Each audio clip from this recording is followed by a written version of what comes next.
अस्सलाम वालेकुम। दारुल हुदा Islamic university का ये तारीखी कैंपस और सिबाक फेस्टिवल ऑफ कल्चर्स के इस प्रोग्राम में पहली बार हाजिरी हुई है। शुक्रिया अदा करता हूं सैयद मुनव्वर अली सिहाब थंगल साहब का कि जिन्होंने दावत दी और उनकी दावत पर मेरी हाजिरी हुई और इस पूरे कैंपस को देख करके और इस कैंपस की तारीख और इस कैंपस का काम, इस यूनिवर्सिटी का काम देख करके मैं बहुत शुक्रिया अदा करूंगा डॉक्टर बहाउद्दीन नदवी साहब का कि ख्वाब जो उन्होंने देखा और उस ख्वाब को ताबीर में बदलने का काम किया। तो एक जोरदार ताली मुनव्वर अली साहब के लिए और बहाउद्दीन साहब के लिए। ये वो बड़े लोग हैं जिन्होंने एक तालीम का दरख्त लगाया है जो हिंदुस्तान के अलग अलग शहरों में, अलग अलग सूबों में रोशनी दे रहा है। दारुल हुदा यूनिवर्सिटी के बारे में हम सुना करते थे, इसके बंगाल के कैंपस के बारे में, असम के कैंपस के बारे में, महाराष्ट्र के भिवंडी के कैंपस के बारे में, कर्नाटक के कैंपस के बारे में, और मैं मुंतजिर था कि कभी मेरी हाजिरी होगी तो मुझे अच्छा लगेगा यहाँ के स्टूडेंट से मिल करके। बहुत आखिरी मौके पे मुझे मेरा आना कंफर्म हुआ क्योंकि डॉक्टर मनमोहन सिंह साहब के डेथ के बाद तमाम जो प्रोग्राम्स थे वो 7 डेज के लिए पोस्टपोन हो गए थे, लेकिन अहमद साजू हमारे जो नौजवान साथी हैं वो मुसलसल इस बात के लिए दबाव बनाते रहे कि एक कल्चरल इवेंट है, एक सोशल इवेंट है, एक यूनिवर्सिटी का इवेंट है, तो इसे पॉलिटिकल इवेंट ना मान करके प्लीज आप आइए।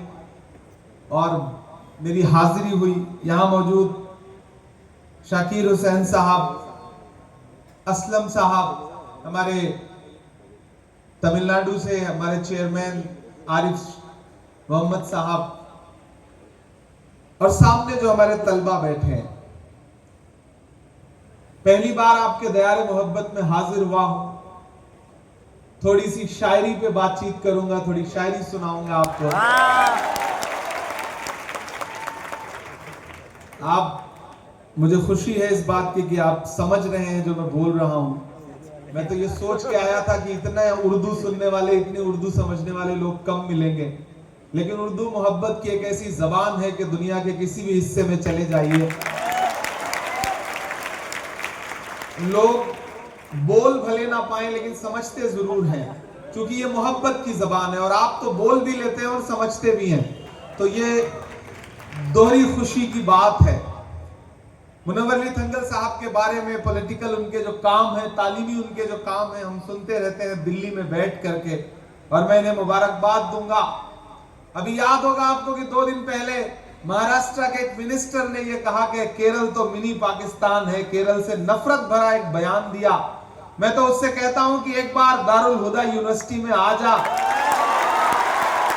और यहाँ के स्टूडेंट से मुलाकात कर, तो तुम्हें समझ में आएगा कि पढ़े लिखे लोगों के बीच में बैठ करके वतन और वतन की मोहब्बत क्या होती है, वो दारुल हुदा यूनिवर्सिटी तुम्हें सिखाएगी।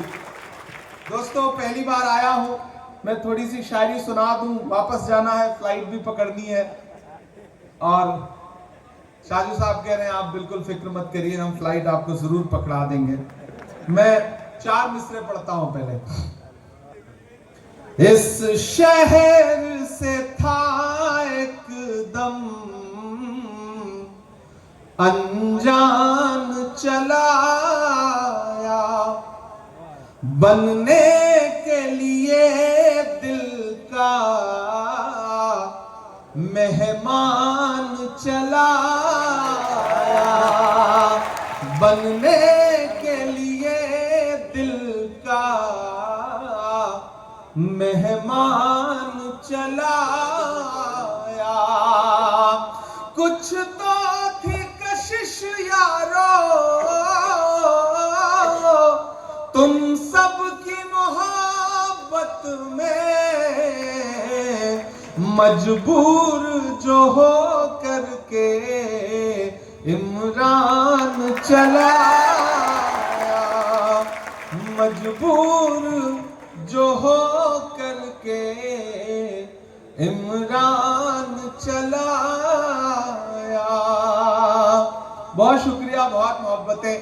4 मिसरे और पढ़ता हूं। आप बहुत अच्छी शायरी सुन रहे हैं, बहुत खुलूस और मोहब्बत से दुआएं दे रहे हैं, दाद दे रहे हैं, तो मुझे भी अच्छा लग रहा है। दिन भर की थकन जो है वो आपकी तालियों के साथ उतर जा रही है, तो इस बात के लिए आपका शुक्रिया अदा करूंगा। अपने शहर की ताजा हवा लेके चला हूं। अब लगा कि मैं जिंदा दिल लोगों के बीच में खड़ा हूं। अपने शहर की ताजा हवा लेके चला हूं। हर दर्द की यारों में दवा लेके चला हूं। हर दर्द की यारों में दवा लेके चला हूं। मुझको यकीन है कि रहूंगा मैं कामयाब, रहूंगा मैं कामयाब। मुझको यकीन है कि रहूंगा मैं कामयाब, क्योंकि मैं घर से माँ की दुआ लेके चला हूं। क्योंकि मैं घर से माँ की दुआ लेके चला हूं। बहुत शुक्रिया। मैं फिर से एक बार शुक्रिया अदा करूंगा बहाउद्दीन साहब का, डॉक्टर बहाउद्दीन साहब का, कि नदवा में पढ़ते हुए, लखनऊ में पढ़ते हुए आपने जो कुछ ख्वाब देखे थे, उन ख्वाबों को आकर के आपने चम्माड़ में जब बोया तो इतनी खूबसूरत फसल तैयार होगी, इतने शानदार दरख्त तैयार होंगे, शायद किसी ने नहीं सोचा रहा होगा। लेकिन आपकी जो डाली गई नींव है, जो आपने बुनियाद डाली है, अल्हम्दुलिल्लाह सिर्फ एक चम्माड़ में ही नहीं, केरल में ही नहीं, बल्कि हिंदुस्तान के 30 से ज्यादा सूबों में, शहरों में ये फल जो है वो लोगों को फैज़याब कर रहे हैं। इसके लिए आप बहुत मुबारकबाद के मुस्तहक हैं। और मुनव्वर अली थंगल साहब का इस बात के लिए शुक्रिया कि सियासत में रहने वाले लोग, पॉलिटिक्स में रहने वाले लोग कभी ये सोच भी नहीं पाते कि दुनिया की हर लड़ाई सिर्फ पॉलिटिक्स से नहीं जीती जा सकती।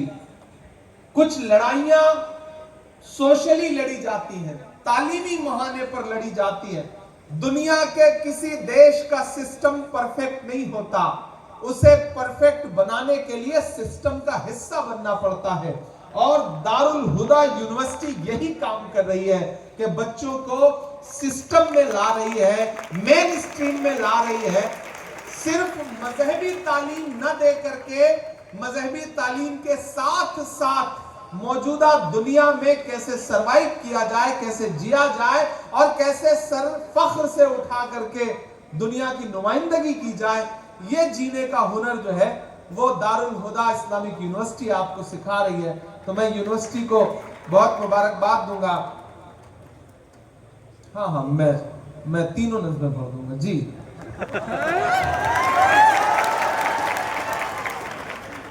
ये मुझसे मुसलसल कांटेक्ट में रहे और यूनिवर्सिटी में आने को लेकर के लगातार इनके कम से कम 200-250 फोन तो मुझे पिछले 1 हफ्ते में आए होंगे। कभी कभी तो मैं परेशान हो जाता था, मैं किसी मीटिंग में बैठा हूँ, कहीं बैठा हूँ, लेकिन इनका फोन जरूर आता था। माशाल्लाह सेहतमंद आदमी है, अल्लाह ने सेहतमंद रखे। बहुत अच्छा आप सुन रहे हैं। मेरे पास जो वक्त है मैं कोशिश करता हूँ कि उतनी देर में आपको कुछ सुना सकूं, बेहतर सुना सकूं। कि जख्म पर जख्म खा के निकले हैं हाँ, मगर मुस्कुरा के निकले हैं। मेरे नौजवान साथियों, आप जैसे ही किसी एक गांव से वहां से निकल करके, मैं जब ग्रेजुएशन से पहले की जो मेरी पूरी पढ़ाई रही है, हाई स्कूल, +2, मैं 12 किलोमीटर साइकिल चला के पढ़ने जाता था, क्योंकि मेरे गांव में कोई कायदे का स्कूल नहीं था। मैंने कभी सपना भी नहीं देखा रहा होगा कि मैं हिंदुस्तान की पार्लियामेंट में खड़ा होकर के आपकी आवाज बन के बोलूंगा। ये सफर अगर अल्लाह ने मुझसे तय करवाया तो मेरी शायरी की वजह से तय करवाया। जब मैं हिंदुस्तान के अलग अलग शहरों में अलग अलग सड़कों पर खड़ा होकर के आपकी आवाज बन के बोलने लगा, अल्लाह ने मुझे जो मेरी शायरी का हुनर दिया, उस शायरी का इस्तेमाल मैंने महबूबा के जुल्फ और आंचल पे शेर कहने के लिए नहीं किया। मैंने उसका इस्तेमाल मदरसों की सच्चाई बयान करने के लिए, नज्म कहने के लिए किया। जब अल्लाह ने मुझे शायरी कहने का हुक्म दिया, हुनर दिया, तो मैंने सबसे पहले फलस्तीन के लिए नज्म लिखी, मैंने कश्मीर के लिए नज्म लिखी, मैंने मजलूमों के लिए नज्म लिखी जिन्हें लिंच करके मार दिया गया। तो ये आपने कभी किसी मासूम लम्हे में मेरे लिए अपने मुसल्लों पे बैठ के दुआ की, उसके सदके में ये हुआ कि एक दिन हमारे महबूब नेता राहुल गांधी ने मेरा हाथ पकड़ा और कहा कि जिस लड़ाई को सड़क पर लड़ते हो, जिस आवाज के साथ हिंदुस्तान की सड़कों पे बोलते हो, उसी आवाज को लेकर के हिंदुस्तान की पार्लियामेंट में जाओ और वहां खड़े होकर के बोलो। तो मैं उनका भी शुक्रिया अदा करता हूं। एक दिन हम पार्लियामेंट में थे और आवाज उठा रहे थे, 146 एमपीज एक साथ सस्पेंड किए गए। आपके भी 2 एमपी थे उसमें राज्यसभा में, वहाब साहब और हारिस साहब। 146 एमपीज एक दिन में पार्लियामेंट की हिस्ट्री में फर्स्ट टाइम हुआ कि सस्पेंड कर दिए गए। जब मैं बाहर निकला तो मीडिया के साथी खड़े थे, उन्होंने कहा कि हो गए सस्पेंड, बड़ा तंज करके। तो हमने मीडिया के साथियों से कहा कि अगर आज हम सस्पेंड ना हुए होते तो खुद की नजरों में गिर जाते। हमें यह लगता कि हमारा नाम बुज़दिलों में शुमार किया जा रहा है, बहादुरों में नहीं। हम सस्पेंड होकर के आए हैं क्योंकि हम सच्चाई के लिए आवाज उठा रहे थे पार्लियामेंट में, और हुकूमत को यह पसंद नहीं है कि सच्चाई के लिए बोलने वाली आवाजें और बुलंद हो सके। तो उन्होंने कहा शायरी की आवाज में बताइए। मैं शायर हूं, मैंने शायरी के लहजे में एक नज्म कही, वो आपको सुनाता हूं कि जख्म पर जख्म खा के निकले हैं। ये पूरी नज्म पार्लियामेंट के बाहर हुई थी और वो आपको सुना रहा हूं कि जख्म पर जख्म खा के निकले हैं, हाँ मगर मुस्कुरा के निकले हैं। सर झुकाने का हुक्म जब आया, सर झुकाने का हुक्म जब आया, और भी सर उठा के निकले हैं। नारे हक लगा के निकले हैं, नारे हक लगा के निकले हैं। जख्म पे जख्म खा के निकले हैं कि जुल्म की रात से नहीं डरते, सख्त हालात से नहीं डरते। तुमको तारीख ये बता देगी, हम किसी बात से नहीं डरते। कि झूठ के हाकिमों के चेहरे पर एक दिया हम जला के निकले हैं। नारे हक लगा के निकले हैं, नारे हक लगा के निकले हैं। बहुत शुक्रिया, बहुत मोहब्बतें। थोड़ा थोड़ा 1-2 नज़्मों के लिए मुझे हुक्म होता जा रहा है, मैं वो सुनाता जाऊंगा। लेकिन मैं कैंपस में खड़ा हूं, एक यूनिवर्सिटी के कैंपस में खड़ा हूं, तो मेरा दिल करता है कि मैं एक गजल के 2-3 शेर सुनाऊं। मुझे पता है कुछ साथी ऐसे भी होंगे जो उर्दू जबान या मेरी शायरी थोड़ा थोड़ा समझ रहे होंगे। कई दोस्त ऐसे जिनसे मैं पूछता हूँ, यू अंडरस्टैंड उर्दू, तो वो कहते हैं थोड़ा थोड़ा। तो वो जो थोड़ा थोड़ा है, थोड़ा थोड़ा भी समझ रहे होंगे, तो मुझे लग रहा है कि जो मैं कहना चाहता हूँ वो बहुत अच्छे से समझेंगे। मैं इन दिनों दुनिया के अलग अलग मुल्कों में जाता हूँ, आवाज उठाता हूँ, फिर कभी कभी अपने भी गिरेबान में झांकता हूँ कि जो आज जहां हम खड़े हैं, हमारी नस्ल जहां खड़ी है, हमारी कौम जहां खड़ी है, कहीं ना कहीं गलतियां तो हमसे भी हुई हैं, हमको भी अपने माजी में झांकना तो पड़ेगा। मुझे फलस्तीन की नज्म के लिए हुक्म है, मैं पहले वो सुना दूं, फिर उसके बाद ये गजल आपको सुनाता हूं। आप सब फलस्तीन का मंजर देखते हैं। मैं दुआ के लिए जब फलस्तीन के लिए हाथ उठाता हूं तो मैं अल्लामा इकबाल साहब को याद करता हूं, और उनकी वो जो मकबूल नज्म है, लब पे आती है दुआ बन के तमन्ना मेरी, मैं उस नज्म का एक मिसरा उठाता हूं और उसके बाद एक मुकम्मल नज्म अलग सी फलस्तीन के लिए आपको सुना रहा हूं।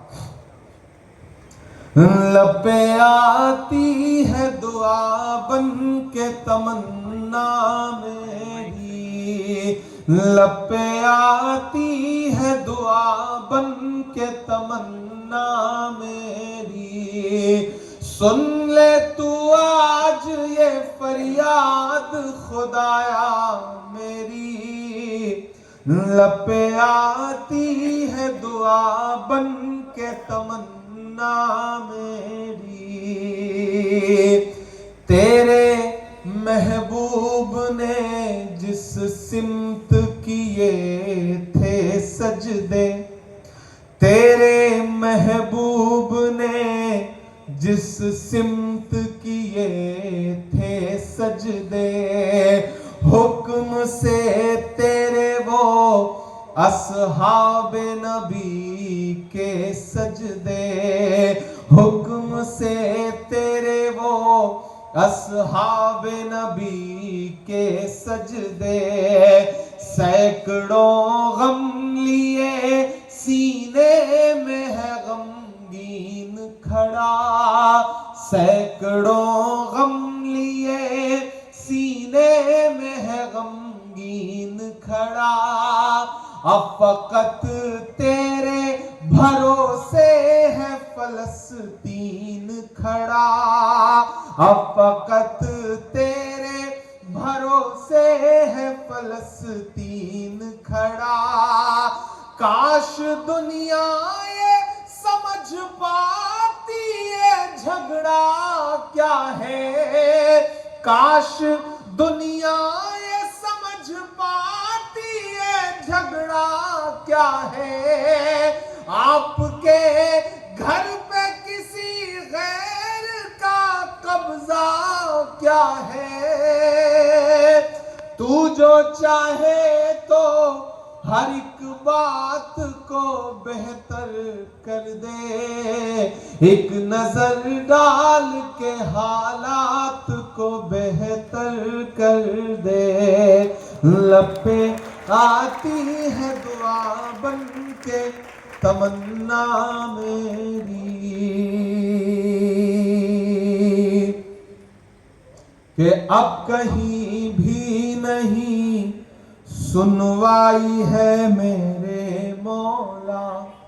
हम तस्वीरें देखते हैं, हम वहां के आने वाले वीडियोस देखते हैं, और जो दिल पे गुजरती है शायद उसे दुनिया को बता भी नहीं सकते हैं, कि अब कहीं भी नहीं सुनवाई है मेरे मौला, अब कहीं भी नहीं सुनवाई है मेरे मौला, सारी दुनिया ही तमाशाई है मेरे मौला, सारी दुनिया ही तमाशाई है मेरे मौला, जो तेरे नाम पे लड़ते हैं अगर हारे तो, जो तेरे नाम पे लड़ते हैं अगर हारे तो, इसमें हम सब की भी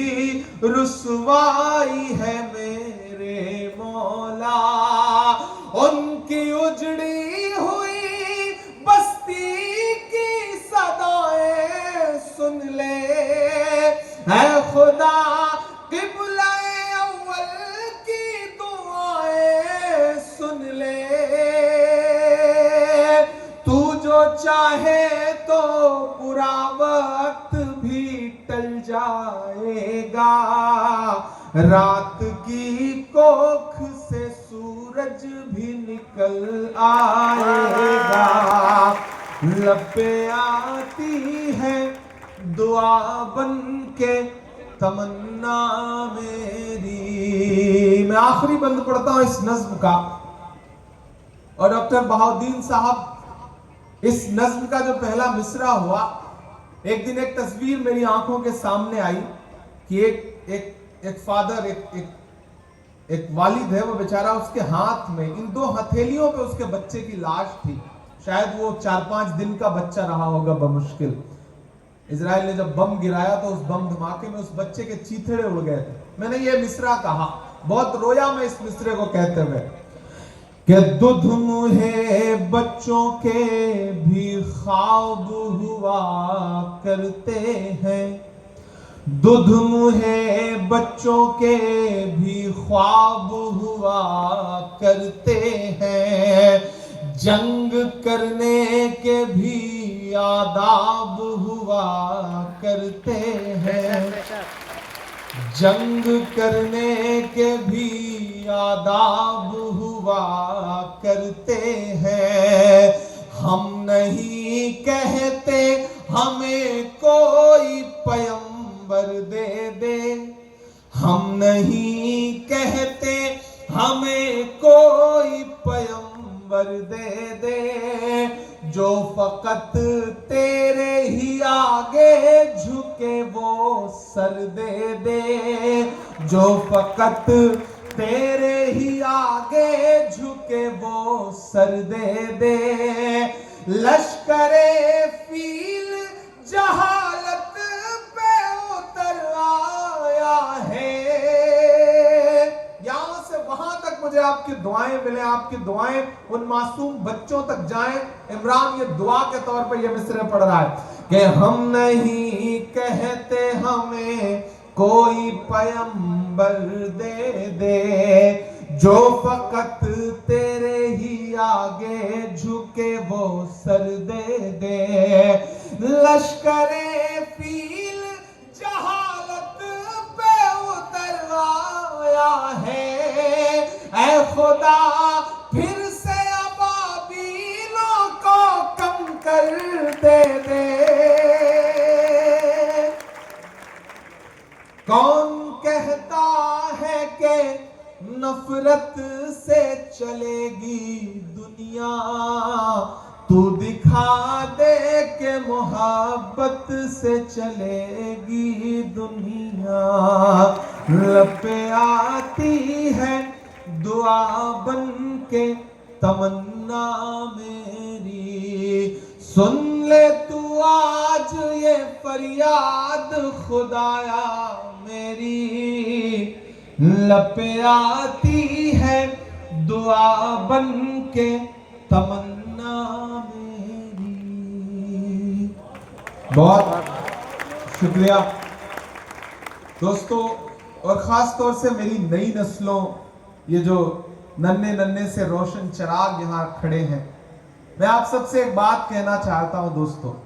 यकीनन मुश्किल वक्त है, दुनिया के किसी भी कोने में चले जाइए मुश्किल वक्त है। एक नजर है जो हमारे आपके जिस्मों पर यह सफेद लिबास देखती है, हमारे सरों पे दस्तार देखती है और हमारे सरों पे टोपियां देखती है, तो उसकी आंखों में एक अजीब सी बेचैनी और एक अजीब सी नफरत उभर के आती है। इसमें कोई दो राय नहीं कि हालात मुश्किल हैं, लेकिन मेरी नई नस्लों इन्हीं मुश्किल हालातों में ही आगे बढ़कर के एक रास्ता बनाना है। और हमारे बुजुर्गों ने, हमारे पुरखों ने यह करके दिखाया है, इसलिए हमें उनसे सबक भी लेना है और आगे बढ़ना है और इसी मुश्किल दुनिया में अपने लिए रास्ते हमवार करने हैं। और दुनिया को एक सबक भी देना है कि जो हमारा मजहब है, जो प्यारा मजहब इस्लाम है, यह मोहब्बत का मजहब है। इसके बारे में दुनिया कोई भी राय बना ले, यह मोहब्बत का मजहब है। मैं दुनिया के किसी भी कोने में खड़ा होकर के अलल ऐलान ये कहता हूं कि यह मोहब्बत का मजहब है।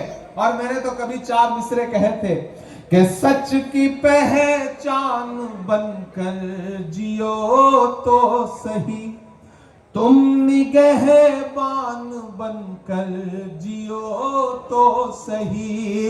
ये जमाना अदब से झुकाएगा जाएगा सर, तुम मुसलमान बनकर जियो तो सही, तुम मुसलमान बनकर जियो तो सही। इस इदारे से, इस इंस्टीट्यूशन से, इस यूनिवर्सिटी की मिट्टी से जो मोहब्बत की खुशबू आपको मिले, जो तरबियत आपको मिले, उसे लेकर के आने वाली दुनिया में जाना है और दुनिया से यह कहना है कि हम उस मजहब को मानने वाले हैं जो मोहब्बत का मजहब है। जब अल्लाह ने अपने रसूल को दुनिया में भेजा तो सिर्फ रहमतुल लिल मुस्लिमीन कह के नहीं भेजा, रहमतुल लिल आलमीन बना करके भेजा। सारी आलम के लिए रहमत बना करके भेजा है हमारे रसूल को। ये पैगाम लेकर के आपको दुनिया के बीच में जाना है। मेरी नई नस्लों, मुझे खुशी है, मैं हिंदुस्तान भर के अलग अलग मदरसों में, प्रोग्राम्स में जाता हूं, स्टूडेंट से बातचीत करता हूं, लेकिन ज्यादातर इदारे ऐसे हैं जहां सिर्फ मजहबी तालीम है। ऐसे में आज जब मैं जामिया नूरिया अरबिया में आया और इधर इस इंस्टीट्यूशन में आया हूं, यानी कि दारुल हुदा इस्लामिक यूनिवर्सिटी में आया हूं, तो मैं पूरे हिंदुस्तान से यह कह सकता हूं कि ये मॉडल एजुकेशनल इंस्टीट्यूट है जिन्हें पूरी दुनिया में बेहतरीन तरीके से फॉलो किया जा सकता है।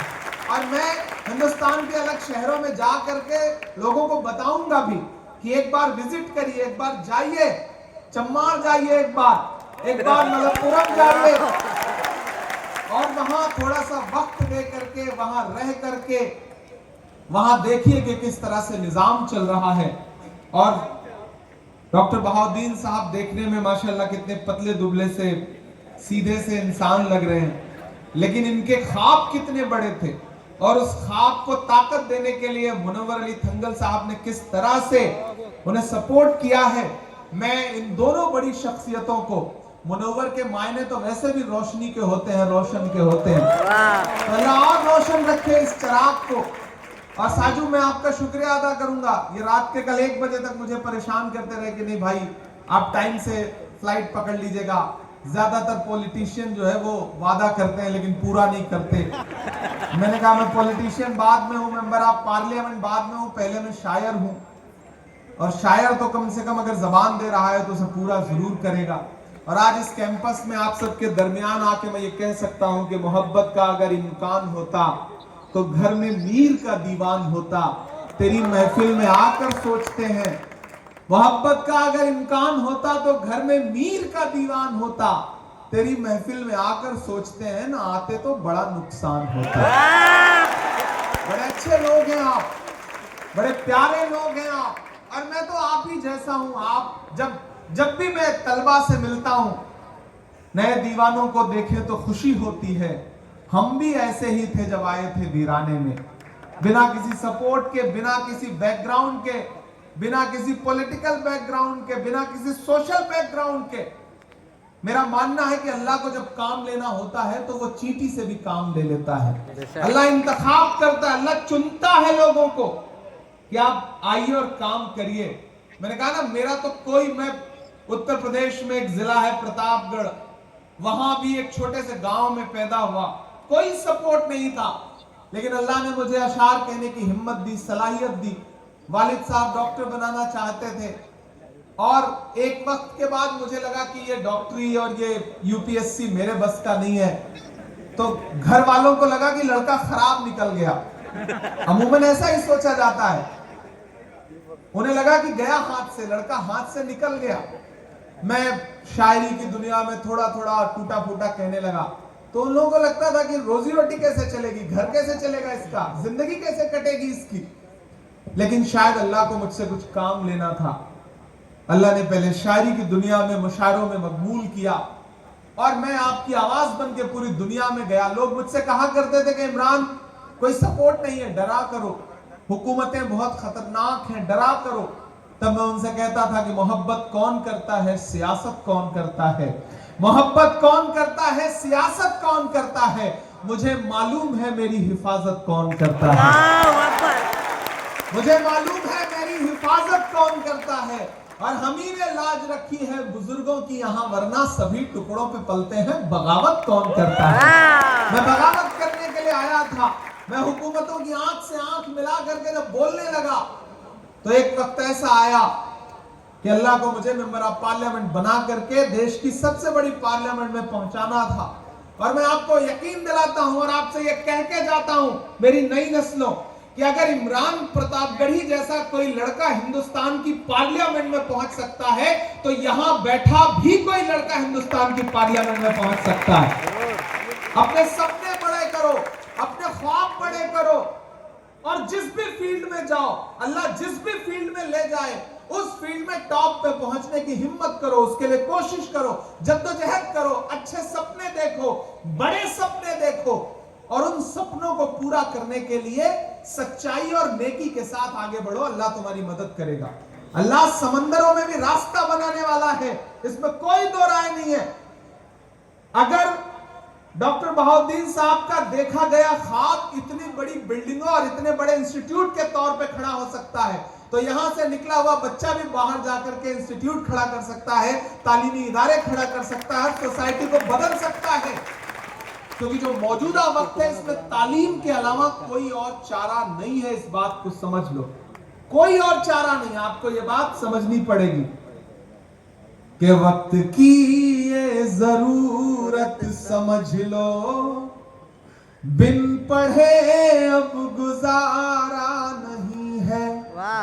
वक्त की ये जरूरत समझ लो, बिन पढ़े अब गुजारा नहीं है। ना कोई रहनुमा ना हुकूमत, कोई भी अब तुम्हारा नहीं है। ना कोई रहनुमा ना हुकूमत, कोई भी अब तुम्हारा नहीं है।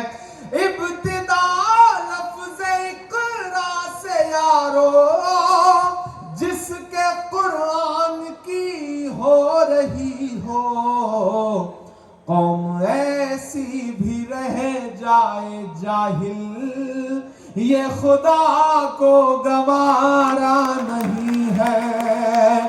कौम ऐसी भी रह जाए जाहिल, ये खुदा को गवारा नहीं है। और एक शेर बड़ा सच्चा सा कि तुम पढ़ो और पढ़ कर लिखो सब, वरना तारीख बदली मिलेगी। बेशक, बेशक। एक सुबह हम सो के उठते हैं तो पता चलता है कि इलाहाबाद अब इलाहाबाद नहीं है।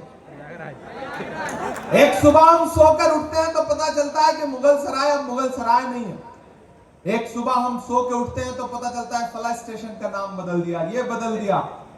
जिस दिन इलाहाबाद का नाम बदला गया, मुझसे मीडिया के साथियों ने कहा कि इमरान साहब क्या बोलेंगे आप? मैंने कहा मैं तो शायर हूं, मैं तो यही कहूंगा कि तुम्हारे पहले बोला है, तुम्हारे बाद बोलेंगे।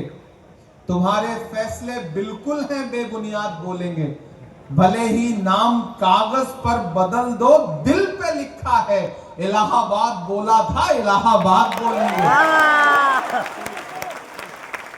तो एक ऐसे दौर में हम जी रहे हैं कि एक सुबह आप उठते हैं और पता चला कि फला शहर का नाम तो बदल दिया गया। क्यों? क्योंकि उन्हें आपकी पहचान से तकलीफ है, उन नामों से तकलीफ है। इसलिए मेरी नई नस्लों आपसे ये कह रहा हूं कि तुम पढ़ो और पढ़ कर लिखो सब, वरना तारीख बदली मिलेगी। तुम पढ़ो और पढ़ कर लिखो सब, वरना तारीख बदली मिलेगी। अब कलम और कागज से बढ़कर दूसरा कोई चारा नहीं है। अब कलम और कागज से बढ़कर दूसरा कोई चारा नहीं है। तो बहुत शुक्रिया साथियों, चूंकि मेरी फ्लाइट है, मुझे जाना है, इसलिए आपसे जाते जाते इतना कह के जा रहा हूं कि आजकल मैं पार्लियामेंट में खड़ा होकर के वो उनको उनके नारे याद दिलाता हूं जिन्होंने 2014 में नारा लगाया था कि बताओ भाइयों बहनों बड़े समझदार, बहुत समझदार लोग हैं माशाल्लाह। आपको नाम भी नहीं लेना पड़ता, आप समझ जाते हैं कि किसकी बात हो रही। मैं तो बस उनके सामने खड़ा होकर उनसे कहता हूं कि बताओ भाइयों बहनों, देश के खजाने की चाबी मुझे सौंप दो, मैं देश नहीं लुटने दूंगा, चौकीदारी करूंगा। याद है ना, आजकल मैं उनसे पूछता हूं कि कहां सोया है चौकीदार। समझ में आ रहा है ना मैं किसका जिक्र कर रहा हूं। तो इधर जो साथी खड़े हैं, दुआओं से मेरा दामन भर के मुझे विदा करेंगे। बड़ी लंबी सी फ्लाइट पकड़ के आया, कोयम्बटूर लैंड किया, फिर वहां से बाई रोड चल के आया, फिर जामिया नूरिया अरबिया में गया, फिर इतनी दूर यहाँ आया, अब फिर जा रहा हूँ सीधे एयरपोर्ट फ्लाइट पकड़ूंगा, फिर दिल्ली लैंड करूंगा। नाश्ता भी दिल्ली में किया, खाना भी जाके दिल्ली में खाऊंगा। साजू ने आज दिन भर भूखा रखा है, इसके लिए इनका शुक्रिया भी अदा करता हूँ। इनकी भी आदतें नरेंद्र मोदी जी से मिलने लगी हैं, ना खाते हैं ना खाने देते हैं। कहां सोया है चौकीदार, कहां सोया है चौकीदार, गैस सिलेंडर की कीमत भी 1000 के पार। कहां सोया है चौकीदार, कहां सोया है चौकीदार। और ताली तो इस लाइन पे बजाना, जाए दिल्ली तक आपकी तालियों का शोर जो मैं पढ़ने जा रहा हूं कि कहां सोया है चौकीदार, कहां सोया है चौकीदार। विजय माल्या नाक के नीचे से हो गया फरार। कहां सोया है चौकीदार, कहां सोया है चौकीदार। और मैं ये सब नहीं पढ़ना चाह रहा था, मैं सोच रहा था मैं शरीफ लोगों के बीच में खड़ा हूं। लेकिन फिर 20-25 मिनट में मुझे समझ में आया कि नहीं, आप हम जैसे ही हैं, मतलब सियासतदानों जैसे ही हैं माशाल्लाह। तो जाते जाते ये सब करके भी जाना जरूरी होता है कि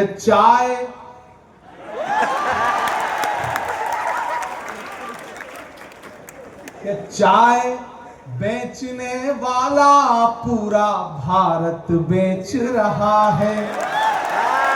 सही कह रहा हूं कि नहीं कह रहा हूं? सही है।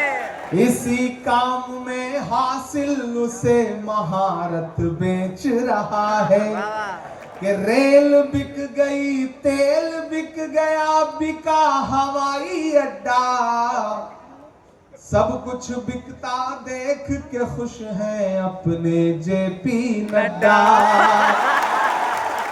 के जनता महंगाई की मारी करती हाहाकार। कहां सोया है चौकीदार, कहां सोया है चौकीदार। मैं बहुत मुबारकबाद एक बार फिर से दूंगा डॉक्टर बहाउद्दीन साहब को, मुनव्वर भाई को, कि माशाल्लाह ये इंस्टीट्यूट इसी तरह से फले फूले और आने वाली नस्लें, आने वाली सदियां इस इंस्टीट्यूट से फैज़याब होती रहे। और ये जो सिबाक है आपका, जो 5 दिन का प्रोग्राम है जिसपे अलग अलग कल्चरल एक्टिविटीज भी होनी है, तो मैं अपनी नई नस्लों से ये कहूंगा कि अगर डॉक्टर कलाम साहब को उनके वालिद ने यह सोचा होता कि उन्हें क्रिकेटर बनाना है या IAS बनाना है, तो शायद ना बन पाते हो, जितने अच्छे साइंटिस्ट बने वो। अगर इमरान प्रतापगढ़ी के वालिद जिद करते कि उन्हें ठोक पीट करके डॉक्टर ही बनाना है, तो शायद ना मैं अच्छा डॉक्टर बन पाता और ना शायद मेंबर ऑफ पार्लियामेंट बन पाता, ना शायर बन पाता। अगर सचिन तेंदुलकर के वालिद ने यह सोचा होता कि उन्हें डॉक्टर बनाना है, तो ना वो अच्छे क्रिकेटर बन पाते, ना डॉक्टर बन पाते। अगर शाहरुख खान के वालिद ने यह सोचा होता कि इन्हें UPSC करवानी होती है, तो फिर ना वो शाहरुख खान बन पाते और ना वो UPSC ही कर पाते। इसलिए आपके अंदर जो भी हुनर है, आप उस हुनर को पहचानिए और उस हुनर को लेके आगे बढ़िए और दारुल हुदा यूनिवर्सिटी का नाम पूरी दुनिया में रोशन करिए। इन्हीं दुआओं के साथ आपसे विदा लेता हूं और अपनी नई नस्लों से बस इतना कहूंगा कि इस तरह हौसले आजमाया करो, मुश्किलें देखकर मुस्कुराया करो, 2 निवाले भले कम ही खाया करो, अपने बच्चों को लेकिन पढ़ाया करो। तालीम तालीम तालीम, इसके अलावा कोई चारा नहीं है। पॉलिटिकल लड़ाई हम सब मिलके लड़ते रहेंगे, लेकिन तालीमी लड़ाई आप सबको लड़ना है। मेरी नई नस्लों, आप हमारी ताकत हैं। आप कमजोर पड़ेंगे तो हम किसी तरह से मजबूत नहीं हो सकते। इसलिए मौजूदा वक्त में तालीम हासिल करिए, सिस्टम का हिस्सा बदलिए और सिस्टम को मजलूमों के जीने लायक बनाइए। बहुत शुक्रिया आपका डॉक्टर बहाउद्दीन साहब, मुनव्वर भाई, हमारे शाकिर साहब जो स्टेट चेयरमैन हैं, आरिफ का, साजू साहब का। चूंकि फ्लाइट है विदा लूंगा, इंशाल्लाह फिर आपके बीच में आऊंगा इंशाल्लाह। माशाल्लाह, जज़ाकल्लाहु खैर व हसनल जज़ा। शुक्रिया तेरे आने से रौनक तो बढ़ी, शुक्रिया तेरे आने से तो रौनक तो बढ़ी, वरना ये महफिल जज्बात अधूरी रहती।